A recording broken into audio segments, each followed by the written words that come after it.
I was pinned down on the floor, and both ladies sat on my lap, and what I felt was a very sharp cut.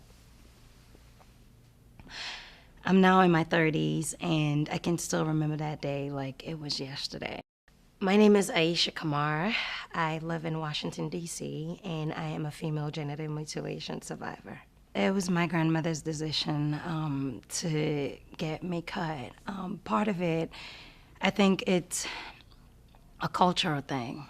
You know, it was done to her, and for her, she's looking at it, it's in her best interest to have it done to me as well. Even the way it happened, actually, like, I was so excited because my grandmother told me that we was actually taking a trip, you know, going to see my great-grandmother.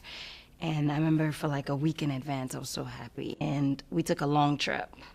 You know, I remember driving for hours and hours, like, and then it started to get dark, and I realized, like, okay, are we gonna ever get to our destination? The next day, urinating became a huge task.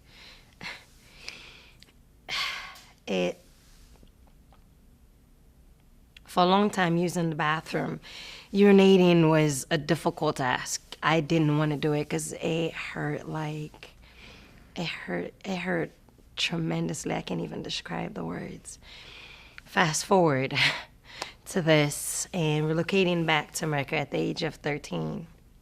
It was also brutal, but I didn't really know much about, you know, the damage that has happened to me when I relocated. You know, it's not until I got married and I have my children, my first child, that's when it all came to life again. You know, going to the doctors, I felt like I was an object.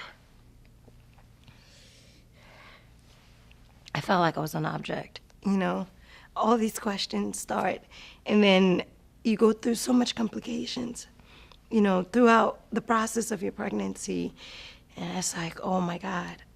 It was my first couple of visits with the gynecologist. It's when I realized, okay, something is wrong. Something is amiss. I'm not normal.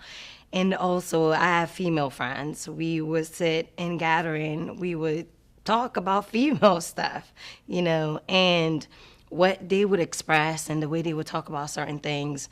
I didn't experience that, you know. I have a total different view. So what happened was, like, I kept quiet. I didn't want to be the oddball. You live and you suffer behind closed door. You don't get to share your story. Like how much now I'm sharing it.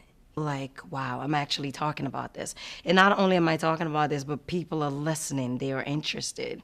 You know, versus in the beginning where no one knew where it was. I know in our communities, it's such a sensitive topic. It's a taboo. No one's talk about it.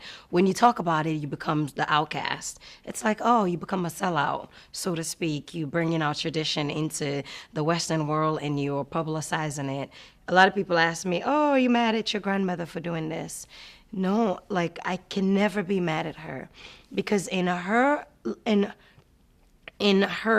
perspective, she was doing what was best for me. But I'm here. I didn't die, you know. I'm sitting here and I'm sharing my story. Just the thought of knowing that I could start another chapter in my life, I could close this chapter, it's really huge. It makes me so happy because I do want to move on with my life.